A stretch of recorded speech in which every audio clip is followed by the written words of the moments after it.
Thank you for watching Scary Bear Attacks. If you like this episode, please remember to hit the like button and leave a comment or two, then subscribe and click on the bell to receive notifications of whenever we release new videos. Also, please remember to share them to your social media. Welcome back to Scary Bear Attacks. Today's episode takes us to the Stikine River, which traverses the Canada-Alaska border over its nearly 150-mile length. The mouth of the river opens up to the city of Wrangell, Alaska, and its headwaters begin in northwest Canada. The terrain is extremely rugged and steep. The forest and undergrowth in this area is very thick and is considered a temperate rainforest. It receives about 80 inches of rainfall per year, but that amount is less than the rest of southeast Alaska. In the drier months of the summer, temperature generally stays in the 60s, but winter comes quick and early around late October. It is in this beautiful and wild setting that our story takes place today. On Sunday, October 6, 1940, 5 men were fishing near Paradise Camp, 27 miles uptrail on the Stikine River, Alaska. The men had a productive day of fishing and were getting packed up to head back to the cabin they were staying in. One of the men, Grover Foster, had left ahead of the others and followed the trail they came in on. The next man to leave was Frank Barnes, and instead of following the trail with the other men, he decided to take a more primitive shortcut by himself. He picked up his supplies and the shotgun he carried for protection and started pushing his way through the bush-crowded trail. The group quickly lost sight of him in the dense ground cover and continued to pack up their fishing equipment.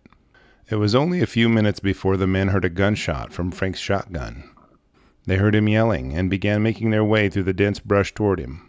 After several minutes of bushwhacking, they stumbled upon him. He was a mess. He had apparently run into a bear and was savaged. He had severe wounds all over his body and was stuffed between 2 medium-standing willow bushes. The ground cover was so thick and he was wedged so firmly into the spot that his friends began removing willow branches and limbs in their effort to free him. They finally got him out and packed him back to the river and loaded him on the boat. The men piloted the boat downriver to Wrangell and the medical facility there. Frank was treated and loaded onto another boat to be taken to a bigger medical facility in Portland, Oregon. Frank died from his injuries during that process.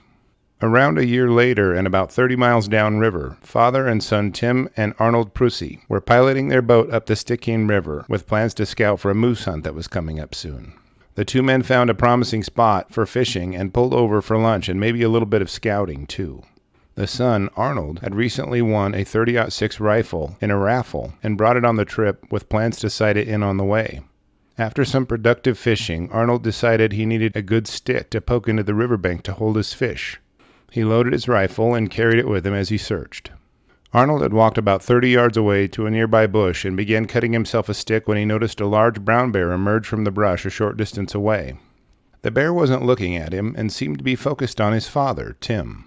The bear was slowly creeping along the riverbank, approaching his father from behind. The bear sniffed the air and moved its head continually, trying to get a good look at Tim and his surroundings.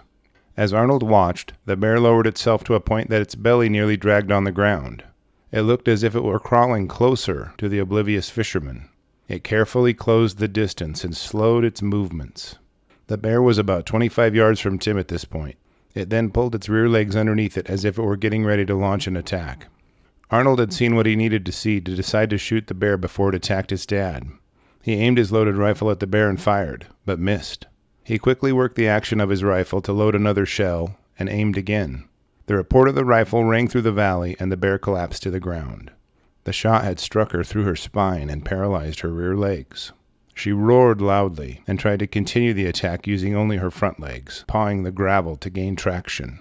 Arnold chambered another round and finished the bear off with a solid hit to the neck. She lay motionless and prostrated before him on the river shore.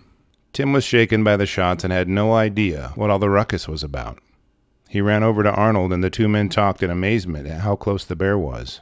The men slowly started walking toward the Bruin. They were cautious because they were aware of the intelligence and trickery these bears were known for. As they got closer to the bear, they could see the bear was horribly disfigured. Her snout and jaw were essentially separated at the end. Where the bear's snout should have been was missing, and her canine teeth protruded like fangs on a snake. The men wondered if this was due to another bear, or had this bear been shot by hunters, poachers, or someone defending themselves. Could this bear have lived an entire year, including the winter, with this degree of damage to her mouth? Was this shotgun wound from Frank Barnes? Post your thoughts in the comments and tell me what you think. Thank you for watching Scary Bear Attacks. If you enjoyed watching this video, please remember to click the like button and subscribe. Clicking the bell icon will let you know when we upload a new video, and sharing our videos to your favorite social platforms will help.